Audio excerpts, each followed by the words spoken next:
समालोचना साहित्य संपर्क सम्यक बा अल्प स्वल्प आलोचनार नाम समीक्षा बा समालोचना। साहित्य जीवनर सृजनशील कलात्मक व्याख्या। साहित्य सृजनशील एवं समालोचना होई गोटिए दृष्टि दुई प्रकार। सृजनशील साहित्य जीवनर समालोचना थिबा बेले समीक्षात्मक साहित्य सृजनशील साहित्य संपर्क तर्क चर्चा बा आलोचना थाए। समालोचना साहित्य सृजनशील साहित्य को प्रतिष्ठा दिए, कला राज्य रे परिचित कराए। सबु पाठक सृजनशील साहित्य को जदिओ पढ़ी थांती हेले समूले स्पष्ट करी बुझी पारि नथांती। से क्षेत्र रे कष्टकर क्लिष्ट साहित्यर जदि उपयुक्त बा यथार्थ समालोचना थाए बा हुए ताहेले बौद्धिक दुर्बोध्य साहित्य को पाठक पक्षे बुझिबा सहज अनायास होई जाए। उदाहरण स्वरूप कविता सृजनशील साहित्य राज्य रे आकृति रे संक्षिप्त कृत्रिम थिबारु ताकु बुझिबा सबु पाठक पक्षे हृदबोध करिबा सहज नुहे।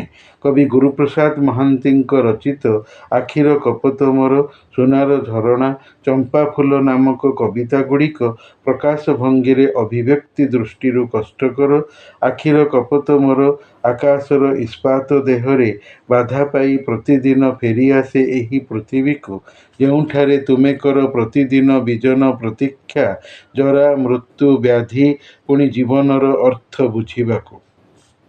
ଏହି ଧାଡ଼ିକୁ ସବୁ ପାଠକ ସହଜରେ ବୁଝି ନ ପାରି ଭୁଲ ଅର୍ଥ କରି ସମାଲୋଚନା ବା ସମୀକ୍ଷାକୁ ବିଭ୍ରାନ୍ତିମୟ କରାଇଥାନ୍ତି। ଉପରୋକ୍ତ ବାକ୍ୟର ସାଦା ସରଳ ସହଜ ଅର୍ଥ ହେଲା आत्ममुखीन शैली रे लिखित स्वगत गीतिकाटीरे काव्यनायक कवि निजे तांकर जीवनर निरीहता सरलता चाहाणीयुक्त आखिर कपत पक्षी मन भावी देइछि कि स्वकीय प्रेम संयुक्त वैवाहिक दाम्पत्य पारिवारिक जीवनटी सहज सुरुखुरु रे उच्च आकांक्षा कामना आशा को नहीं बीतीजीव। पक्षी आकाश रे उड़े, कविंकर मन पक्षीर युक्त भाव्य तृतीय नेत्र जीवनर विस्तृत विस्तारित आकाश रे सेहीपरि बीतीजीव। कवि युवक नवविवाहित अछंती, तेणु मनर आकाश रे उच्च चिंता बा हाई आंबिशन करिवे निश्चित, नहले जीवन रे सफल कृतकार्य होई पारिबे नाही। आउ जीवन रे रोग जरा मृत्यु एकलापणर निसंगता निश्चित अवश्य रहिब। जीवनर यह ही हेउची माने बा बुझिबापण। कविंकर सेहीपरि सोनार झरणा कवितारे अछि कनक बा सोना रंगर गोरी सुगठित स्वास्थ्यवती नारी बेश्या पुरुष मानंकु निजे बारबनिता कोलटा थाई अवैध यौन कामनार परितृप्ति देबा पाई घरर सिमेंट चट्टाण उपरे उपर मुहारे चित होई लंब होई सीधारे सोई गला। नारी कवि दृष्टि रे नदी झरणार कल्पना पाई थाए। हसी हसी झरीगला सिमेंटर चट्टाण उपरे सोनार झरणा। सेतेबेले ए गली रे लोक थिले, खरा थिला, आउ मो देहे थिला पौषर पड़ित मूर्छना। कवि निजे मध्य जणे प्रौढ़ वृद्ध जीवन गछरु यौवन र पत्र झड़ाई मनरे बेश्या प्रीति नहीं बेश्या बासर गली रे अन्यान्य लोकमानंक भली पहुंची थिले। कवि रमाकांत रथंकर केते दिनर कविता पुस्तक रे थिबा पाठ्यांतर्गत कविता इंद्रधनुर प्रतीक चित्रकल्प 7 कोटी विभिन्न रंग मनीष जीवनर वैचित्र्य प्रकाशक जीवन परिस्थितिगत अवस्था यथा सुख दुख जन्म मृत्यु प्राप्ति अप्राप्ति प्रेम घृणा उत्थान पतन रंग नहीं मनीषर जीवन एक इंद्रधनु हो जाए। कवि वाक्य है मु तुमको खोजुथिली सत्य अबा मझी पोखरी रे भासुथिबा हंस एक डाकुथिला पहुंचा हंस को पोखरीर हुड़ा भांगी जेतेबेले पानी आसीगला तुमे फेरी चाहिल नाही काहा लगी एते बेसी भय। अर्थात कवि जेतेबेले जीवन रूपक पोखरी रे मझिरे ବା ଯୌବନ ବୟସରେ ଥିଲେ ହଂସ ପକ୍ଷୀର ଧଳା ନିର୍ମଳ ନିରୀହ ମନ ଆତ୍ମାର ସ୍ୱୀକୃତି ଅନୁମତି ନେଇ ତାଙ୍କର ପ୍ରେମିକା ରୂପୀ ମନହଂସୀକୁ ଖୋଜିଥିଲେ, ଡାକିଥିଲେ ମନ ମିଶାଣର ଦ୍ୱାହିରେ ମୁଁ ନାମବାଚକତାରେ। ହେଲେ ରକ୍ଷଣଶୀଳା ଗ୍ରାମୀଣା ଡରୁଆ ବିଶ୍ୱାସଘାତିନୀ ପ୍ରେମିକା ସମାଜକୁ ଡରି ଲୋକଲଜ୍ଜାକୁ ଭୟ କରି କବିଙ୍କୁ ପ୍ରେମ କରିବାରେ ଅସହଜ ଥିଲେ। ମନ ନ ମିଶିଲେ ପ୍ରେମ କରି ହୋଇ ନଥାଏ। ସମୀକ୍ଷା ପାଇଁ ମୁଁ କବିତାକୁ ନେବାର ଉଦ୍ଦେଶ୍ୟ ହେଲା କାରଣ କବିତା ଆକାର ଆକୃତିରେ ଛୋଟ, ବାରମ୍ବାର ପଢ଼ି ଅନୁଧ୍ୟାନ କରି ସମାଲୋଚନା କରିବା ସହଜ। ଉପନ୍ୟାସ, କାବ୍ୟ, ନାଟକ ବିରାଟ ଆକାରର ସାହିତ୍ୟ କୃତିକୁ ଘନ ଘନ ପଢ଼ି ସମୀକ୍ଷା ସ୍ତରକୁ ଆଣିବା ସହଜ ନୁହେଁ। ଅବଶ୍ୟ ଏଗୁଡ଼ିକ କରାଯାଉଅଛି, ତେବେ ସ୍ୱଳ୍ପ। ତେଣୁ ସୃଷ୍ଟିଶୀଳ ସାହିତ୍ୟ ପଛରେ ସମାଲୋଚନା ସାହିତ୍ୟ ସେଥିପାଇଁ ରହିଥାଏ କ୍ଳିଷ୍ଟ ସାହିତ୍ୟର ଅନାୟାସ ସହଜ ଅବବୋଧ ସକାଶେ। ସମାଲୋଚନା ସାହିତ୍ୟ ଦ୍ୱିତୀୟ ସ୍ତରୀୟ ଉତ୍ସ ହେଲେ ବି କଦାପି ଅବହେଳାର ସାମଗ୍ରୀ ନୁହେଁ। ସମାଲୋଚନାର ବହୁଳତା ଜୀବନର ପ୍ରତ୍ୟେକଟି କ୍ଷେତ୍ରରେ ଉପଲବ୍ଧ ହୋଇଥାଏ। ସମାଲୋଚନା ବସ୍ତୁର ଉତ୍କର୍ଷ ଅପକର୍ଷ ବିଚାରକ, ଭଲମନ୍ଦର ବକ୍ତବ୍ୟ ପ୍ରଦାନକ, କଥାରେ, ଲେଖାରେ, ଭାଷଣରେ, ରଚନାରେ ହୋଇଥାଏ। ନଥାଇ ସୃଷ୍ଟିଶୀଳ ସାହିତ୍ୟର ଚାରା ନାହିଁ। ସମାଲୋଚନା କଦାପି ଅର୍ବାଚୀନ ପ୍ରକ୍ରିୟା ନୁହେଁ। ଏହା ସର୍ବାଦୌ ପ୍ରାଚୀନ ମନନଶୀଳ ଅବସ୍ଥିତିର ଯଥାର୍ଥତା ଥିଲା, ଅଛି ଏବଂ ରହିବ। ସମାଲୋଚନା ଉପଯୁକ୍ତ ବୁଝାମଣାର ଅପେକ୍ଷା ରଖେ। ନ ବୁଝିଲେ ଯଥାର୍ଥ ସମୀକ୍ଷା କରି ହୋଇ ନଥାଏ। ସାହିତ୍ୟ ଗଠନ ଏବଂ ପ୍ରକାର ଦୃଷ୍ଟିରୁ ବ୍ୟାପକ। ସାହିତ୍ୟର ଅନେକ ବା ସଂଖ୍ୟାଧିକ ଭେଦ।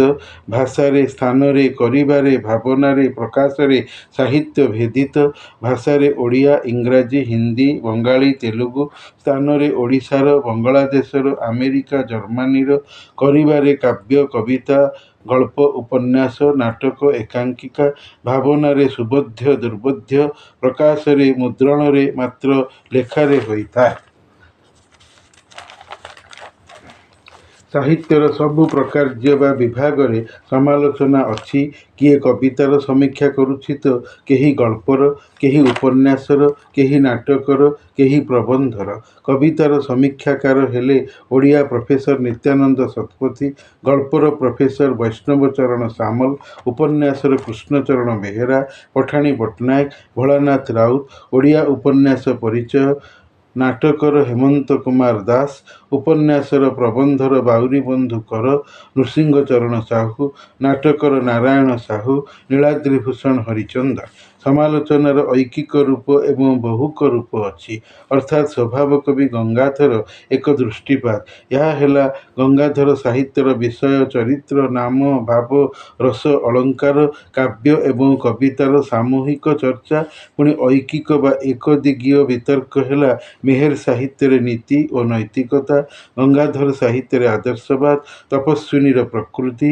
ଗଙ୍ଗାଧରଙ୍କର କ୍ଷୁଦ୍ର କବିତା ଏକ ଦୃଷ୍ଟିପାତ। ଅନ୍ୟାନ୍ୟ କବି ଓ ଲେଖକଙ୍କୁ ତଥା ସେମାନଙ୍କର ସାହିତ୍ୟ କୃତିକୁ ଠିକ୍ ଏହି ଦୃଷ୍ଟିରେ ଏଭଳି ଛାଞ୍ଚରେ, ଫର୍ମାରେ ପକାଇ ବିଚାର କରାଯାଇପାରିବ। ଗଙ୍ଗାଧରଙ୍କୁ କେବଳ ନମୁନା ବା ଉଦାହରଣ ସ୍ୱରୂପ ଉପାୟରେ ନିଆଗଲା। ସମୀକ୍ଷାତ୍ମକ ସାହିତ୍ୟ ବା ସମାଲୋଚନାରେ ତୁଳନାତ୍ମକତାର ବିଶେଷ ଭୂମିକା ଅଛି।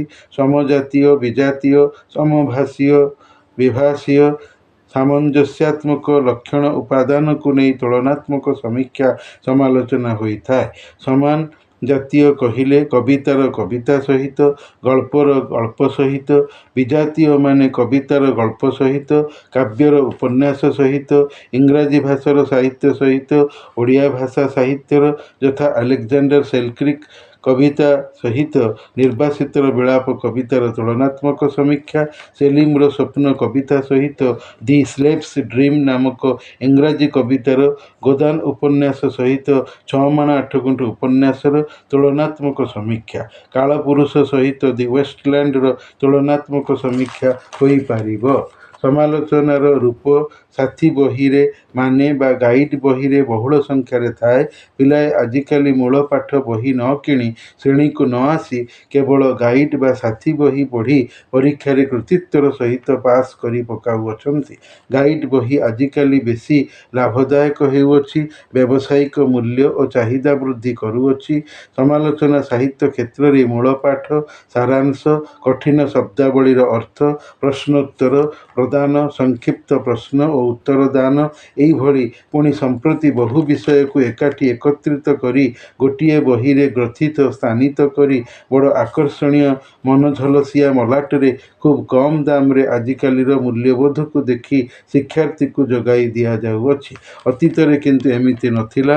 ଉପନ୍ୟାସର ଅଲଗା ସମାଲୋଚନା, କବିତାର ଅଲଗା ସମାଲୋଚନା, ନାଟକର ଅଲଗା ସମାଲୋଚନା ହୋଇ ଗୋଟିଏ ଓଡ଼ିଆ ବିଷୟର ଅସଂଖ୍ୟ ସମୀକ୍ଷା ବହି, ସାଥୀ ବହି, ମାନେ ବହି ବାହାରୁଥିଲା। ଏବେ କିନ୍ତୁ ସେ ରୀତି ବା ଧାରା ବା ଟ୍ରେଣ୍ଡ ନାହିଁ। ଫଳରେ ଏହାଦ୍ୱାରା ପିଲାର ନିଜେ ପରିଶ୍ରମ କରି ମୂଳ ପାଠ ବହି ପଢ଼ିବାର ମନୋଭାବ, ସୃଜନଶୀଳତା ବା କ୍ରିଏଟିଭିଟି କମିଯାଉଛି। ପିଲା ପାଠାଗାରକୁ ଯାଉନାହିଁ, ରିଡ଼ିଂ ରୁମ୍ରେ ପଢ଼ୁନାହିଁ, ଶ୍ରେଣୀରେ ଉପସ୍ଥିତି ଦେଉନାହିଁ। ପାଠପଢ଼ା ପ୍ରିୟ ମନୋବୃତ୍ତିଧାରୀ ଅଧ୍ୟାପକ ଅଧ୍ୟାପିକା ଗୋଷ୍ଠୀ ନଥିବା ବ୍ୟକ୍ତିବିଶେଷଗଣ ଏହି ସାଥୀ ଗାଇଡ୍ ବହି ଧରି ଶ୍ରେଣୀରେ ଗଡ଼ଗଡ଼ କରି ପଢ଼ାଇ ନିଜର ଅଧ୍ୟାପନାର ମହତ୍ ମହନୀୟ ତ୍ୟାଗମୟ କର୍ତ୍ତବ୍ୟ ଆଉ କରୁନାହାନ୍ତି। ମୂଳ ପାଠ ବହି ବି ବହି ଦୋକାନମାନଙ୍କରେ ମିଳୁନାହିଁ। ପଚାରିଲେ ଦୋକାନୀ କହୁଛନ୍ତି, କୋଉ ପିଲା ଆଜିକାଲି ବହି ପଢ଼ୁଛନ୍ତି ଯେ ଆମେ ବହି ଆଣି ରଖିବୁ? ସଭିଏଁ ତ ଗାଇଡ୍ ମାଗୁଛନ୍ତି, ଗାଇଡ୍ ବହିରେ କାମ ଚଳାଉଛନ୍ତି। ଅତୀତରେ ମୂଳ ପାଠ ବହି ମିଳୁଥିଲା, ଗାଇଡ୍ ବହି ବି ମିଳୁଥିଲା। ଗାଇଡ୍ ବହି ପିଲାଙ୍କୁ ମିସଗାଇଡ୍ ବି କରିଥାନ୍ତି, ଭୁଲ ମାନେ ଯାହିତାହି ଅର୍ଥାନ୍ତର କରାଇ। ପୁଣି ସେମାନଙ୍କର ନାମ ମଧ୍ୟ ନାହିଁ। କେବଳ ଅଭିଜ୍ଞ ସମ୍ପାଦନା ମଣ୍ଡଳୀ। ନାମ କହିଦେଲେ ଭୁଲ ବିଭ୍ରାନ୍ତିକର ମାନେ ବା ଅର୍ଥ କରୁଛନ୍ତି ବୋଲି ଧରା ପଡ଼ି ଯାଇପାରନ୍ତି। ସମାଲୋଚନାର ଶରବ୍ୟ ହୋଇପାରନ୍ତି। ପାଠ୍ୟ ଓ ସହଚର ନାମରେ ବି ସମାଲୋଚନା ବହି ମିଳୁଥିଲା। ଯଥା ଚିଲିକା, ପାଠ୍ୟ ଓ ସହଚର। ପ୍ରକାଶକ books and books. Nalanda, Pathani Pattanayak, Debendra Mohanty ମଧ୍ୟ ଚିଲିକା କାବ୍ୟର ସମାଲୋଚନା ଲେଖିଥିଲେ।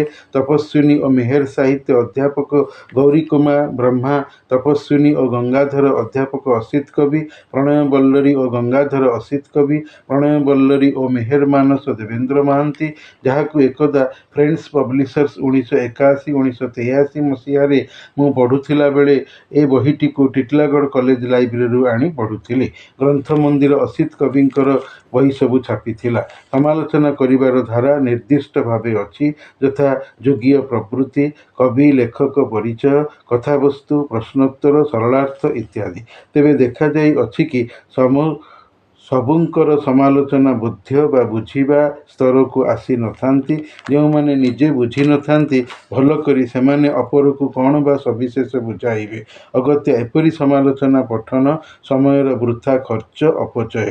କେଉଁ ସମୀକ୍ଷକ ଯୋଉଠି ଧାଡ଼ିକିରେ କଥା ବୁଝି ହୋଇଯିବ, ଏମାନେ ଫେଣେଇ ଫେଣେଇ ଆବୁରୁ ଜାବୁରୁ ଏଣୁ ତେଣୁ କରି ଗୁଡ଼ାଏ ଅଯଥା କଥା କହି ପାଠକକୁ ଗୋଲକ ଧନ୍ଦାରେ ବିଷମ ସଙ୍କଟରେ ସମସ୍ୟାରେ ପକାନ୍ତି। ତଥାପି ସମାଲୋଚନା ଏକ ସାହିତ୍ୟ ସୃଷ୍ଟି ନିଶ୍ଚୟ।